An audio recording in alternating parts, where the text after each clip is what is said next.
Hey guys, welcome to the MMA Brothers Podcast, the newest, baddest, and best podcast out there. And let's get it going. Hello guys, and welcome back to the MMA Brothers Podcast. My name is Daryl. My name's Asher. And we're talking UFC post-fight, Edmen Shahbazyan versus Derrick Brunson, episode 56. Let's get it going. Yes, sir. So, Shahbazyan, things didn't go quite well for him in this fight, but we'll get to that later in this episode. As usual, we start at the bottom of the main card. So, this fight ended up not happening. I think it was Trevin Giles that had an incident in the back. He passed out and he had to be rushed to the hospital. So, did he pass out? I just thought it was a medical concern that they didn't know.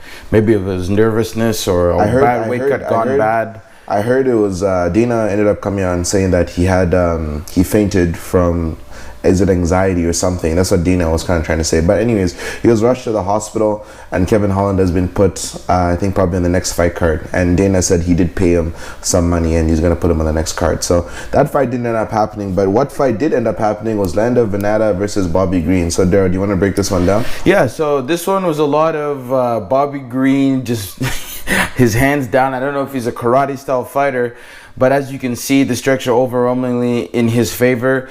Lando Venata only landed 64 strikes total, whereas Bobby Green landed 136. So majority of this fight was in the stand-up game. Lando wasn't throwing a lot, but he was throwing hard. Whereas Bobby was throwing to tag him, like point fighting, would you say? But when Bobby wanted to throw, he would hit him and he'd get dropped. Lando got dropped numerous times in this fight. Bobby had three takedowns. He's 3 of 3. Lando was 1 of 2. Guys, this was very, very much in the favor of Bobby Green. If you guys want to watch this fight, it's a very interesting technical stand-up fight, if that's what you're into. And Bobby Green, he almost got the finish. Lando's got a chin on him because he was getting tagged. You know what I mean? So one thing I'd like to see from Bobby, a little bit more head movement and raising his hands a bit, because he was literally walking forward like Stephen Thompson style, where his hands are literally by his hips, and then he'd bring him up when the guy's about to throw him. Might as well just keep him up the whole time. I don't know. Yeah, that's his style of fighting. Good on him. I think Bobby Green, is he the most talented guy in the division? No. I think he's going to really struggle against the creme de la creme of the division, as most people do who are higher unranked. Is he unranked? Yeah, he's unranked. It's a very interesting fight, though. I'll just add to what Daryl said. Yeah, Bobby Green definitely is a busier fighter on the feet. Lando Venata does hit hard. I think he dropped Bobby Green in the first round, if I'm not mistaken. Kind of like a half knockdown kind of situation. And yeah, like in terms of takedowns, in terms of volume, Bobby Green was just a busier guy. Lando Venata, I think, is actually the more talented guy. It's just that sometimes he's a little too groovy, a little too relaxed and stuff like that. He needs to kind of pick up the pace more and have more urgency. He does throw very interesting strikes, and he throws hard. Yeah. But he doesn't throw enough. Yeah. If that kind of reminds me of Till, but he's not obviously groovy. He's not one stance heavy. He can switch stances. Yeah, he's more dynamic. So next fight on the card was Vicente Luque versus Randy Brown. Holy moly! So this fight, I think it was at 185, right? Or it was welterweight. It was welterweight. That was my mistake. I don't know why it said 185 before. I don't know where I read 185. I was like, dude, I did not know how Randy Brown makes 170. I was like, I know Vicente Luque is a welterweight, and I was looking at Randy Brown. And I was like, dude, does this guy make 170? Like, he's huge. Yeah, he's 6'3". huge. Like, Usman is a huge 170er, but he's not as big as Randy Brown. You know what I mean? In terms of physique? In terms of physique, Randy Brown's huge. No, he's not, man. He's cut. He's skinny boy. He's skinny boy muscular. He's not. Usman is thick boy muscle. Thick, yeah. Randy's like skinny boy, like he's been skinny his whole life and he put on muscle. That's him. Usman looks like he might have been chubby and then put on muscle. He's like Usman's got that type of body type. Yeah. So it's the silent assassin versus Rude Boy. Rude Boy is actually doing quite well. You can see the total dropped in the first round though. Quite similar. Yes, he did get dropped twice. Yes, he did land a takedown on Luque, but it was way more competitive than I thought it would be on the feet. Randy Brown was throwing a lot of good strikes, even though he was eating a few leg kicks. He was doing quite well, throwing some he got dropped techniques by one of the leg kicks. Yeah, and like I was just really surprised how well Randy Brown was in this fight until the end of the second round. Things got a little weird because I called it a rookie mistake or amateur mistake or whatever, but like he didn't like that. It's not an amateur mistake. It's like it's an honest mistake. The professionals, sorry, the commentators at the fight were saying like either you got to do either two things. It's either you fully commit to exiting the grappling exchange, or if you're going to like go down, take a knee. Don't try and use your hands to go to the ground, because there's more distance that you need to cover by putting your hands all the way to the ground versus just taking a knee and not getting kneed in the head. He decided like, oh, I'm not going to get kneed in the head. And there was like 2 seconds left. There was 2 seconds left. He must have been thinking, I'm just going to wait for the bell. Got kneed in the head. It was a legal knee. Very close though. Like guys, if you watch it, like his hand is literally about to touch the ground and then he gets kneed. Yeah. Like if the knee had landed 1 second later, it would have been a legal knee. That's the type of margin we're talking about here. Yeah. It's a very interesting stand-up fight. Randy Brown has a really good future ahead of him. I just think he needs to learn how to deal with power punchers, because Vicente was tagging him. And Randy has the reach advantage. Vicente is like alligator armed. Do you get what I mean? Mm-hmm. Randy's 6'3" with the reach advantage. I was very, very disappointed with his distance management in this fight, because he's getting tagged with shots where he shouldn't be.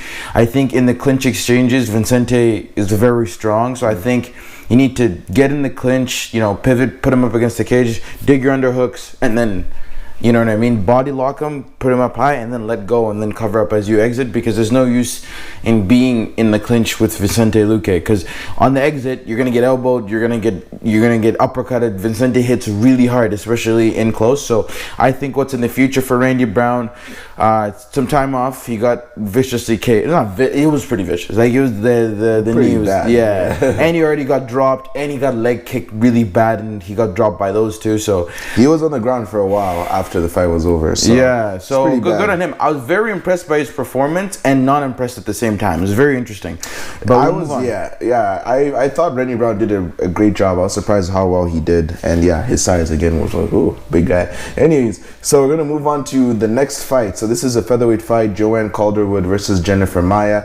I picked Maia, you picked Calderwood, and this fight was an interesting one because Joanne Calderwood was actually the next person in line for a title shot, but she said no, I'm not gonna wait for Shevchenko. Valentina's injured. Yeah, but she's only going to, I think she's going to be back in the second half of the year, right? So, Joanne Calderwood, her being, I guess, a fighter. Which I respect. I respect that. She's being a fighter and she doesn't want to wait for anybody. She wants to keep fighting and, get more experience and get better. She decided to take this fight against number 6 ranked Jennifer Maia. So obviously it wasn't a good idea. Things didn't work out for her. In terms of the strikes, it's 33-1. So it's quite competitive in terms of the strikes. 33-31. Sorry, 33-31. So it was quite competitive. And there was one takedown landed by Joanne Calderwood. But on the feet, Maia was hitting Calderwood with the harder shots, the more clean strikes. Joanne was still hitting Maia, but it wasn't hard. Yeah, but not. It was like jabs, it was kicks, it was like leg kicks, jabs. But in terms of head strikes, I think Jennifer Maia tagged Joanne with a lot of head strikes because Joanne has really poor head movement. Yeah. So, in our opinion, because guys, I mean, even the commentators were saying you got to throw a little bit of bobbing and weaving because Joanne literally was walking forward with her hands covering her dome and no head movement. So I was like, yo. She's like willing to take a shot. She's one of those. Yeah, she's going to eat one. She's going to eat two to return one type of deal, right? So it was a very interesting fight. As I said, guys, these British fighters are tough and gritty. Even in the armbar situation where it looked like she was gonna break her arm, she didn't tap. She didn't tap. She did the right defense, the shin on the face, stepped over, thumb down, right, to protect it from overextension. But then Maia she adjusted it to underneath her armpit, and then that's when she got the leverage on the elbow. Yeah, that's when the tap came in. But it was really good defense, better offensive jiu-jitsu than defensive jiu-jitsu, and it was a very interesting matchup on the ground, on the feet. Joanne, hang your head high. You're one of the toughest girls I know in terms of she's going to take on all newcomers. She doesn't care if you're number 6 and she's the one who's supposed to fight the champ next, she'll fight you. And I really respect that coming from a fighter. So yeah, so I mean, tough loss for Joanne. Like I said earlier, she's in line for a title shot. Now Dana White has come and said Jennifer Maia is next in line for a title shot whenever that's going to happen. Also, there was an incident backstage. Joanne Calderwood fainted. I don't know if you heard about this. So she was rushed to the hospital. No one knows why this happened. Apparently her weight cut went okay and stuff. So very, very weird night in terms of people fainting. So that's 2 people. So anyway, she's in the hospital and apparently she's fine. Her like heart rate decreased. Some scary stuff. I was like, whoa. Anyways, she didn't get KO'd. That's the crazy part. It was just a submission. Yeah, but it also could have been anxiety or whatever. Could have been. You never really anything. know. Well, I'm not a doctor, but hopefully she's okay. Yeah, we're gonna move on to the final fight of the night. Derrick Bad Boy Brunson. I told you guys, man. Edmen Shahbazyan. So Shahbazyan, the golden boy, he's 22. He wanted to be the youngest UFC champion ever. I think Jones wanted at 23 in like 8 months or something like that. So Shahbazyan had like about a year or less to get it done. But yeah, clearly it didn't work out for him. You know, Brunson's got that old man strength. He was able to, you know, grapple with Adesanya and all these men and Romero and whatever. So Shahbazyan didn't have a chance when it came to that. My only thing was like Brunson does get caught, right? Yeah, but he doesn't fight like that. He didn't fight like that. He didn't fight like that in this fight. So Henry Hooft has done a great job with, you know, fixing Brunson's game, and he's been fighting quite well. I think he's won 3 straight now, 3 or 4 straight since Henry Hooft. So yeah, he's usually look at the strikes, 107 to 38. Bad Boy Brunson landed, I just keep calling him Bad Boy. He had 4 takedowns. You got the Chris Brown hair, the blonde hair, is a new guy. But guys, so one thing I'll say is don't look at the total strikes that look like this was a brutal beat down. Yeah. 107 to 38. A lot of it came in the first round when he took down Edmen and was landing shots from the top. I think majority of the strikes came from there, as well as at the end of the second, same thing happened. So like majority of these 107 punches, it was competitive in the first round, and then came in within a 1 minute, like because it's just ground strikes, right? 1, 2, 3, 4, 5, 6, 7. He's moving 8, 9, 10. So it wasn't like, you know what I mean? It wasn't a stand-up fight in terms of the strike differential paying a huge dividend. Edmen was handling himself well on the feet, but then again, his takedown defense against Brunson, you have to threaten those knees, right?